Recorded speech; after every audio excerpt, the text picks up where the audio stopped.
6:19 is the time right now, and the fall of Saigon on April 30th, 1975 led to hundreds of thousands of Vietnamese refugees fleeing for their lives. And many of them ended up here in America, and some right here in St. Louis. And that includes our executive producer, Tremont Nguyen, and her family.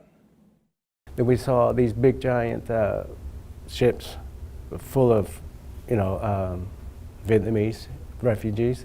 And they would lower the nets. People would just climb on. Oh my God.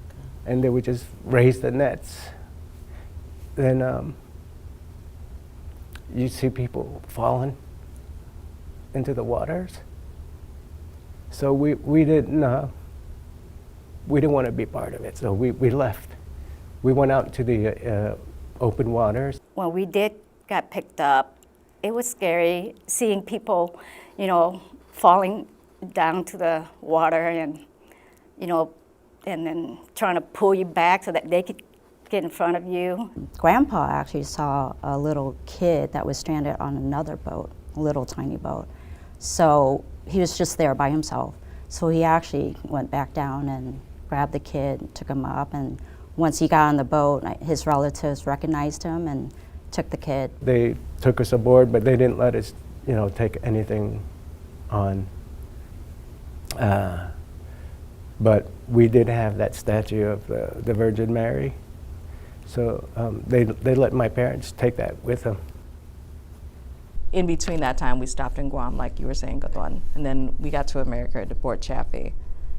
And that's where I'm going to go ahead and turn to the Godar family, because the Godar family was one of more than a dozen, correct, families that helped sponsor the Bowie family.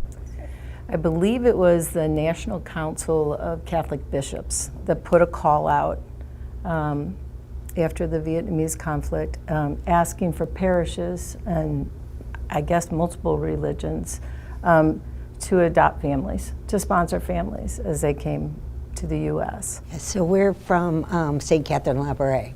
It's a Vincentian parish. They have ladies of sodality, and so service was part of what we do. We have 7 in our family, but it's like we just gained more brothers, more sisters, and another mom and another dad. We called your mom and dad Mama Bowie and Papa Bowie, Yeah. It was just like we just gained another whole big family. I love this. I can't say enough how touched I was by watching this special. So I hope everyone at home can take some time to watch it. It is our hour-long special called The Fall of Saigon, 50 years later. You're going to hear from so many people in our community, refugees, veterans, sponsor families, and successful entrepreneurs who now have called our city home for decades. It is streaming after Today in St. Louis Plus at 8 a.m. on our 5 Plus app. You can just search KSDK on your app store and download it for free on your smart TV.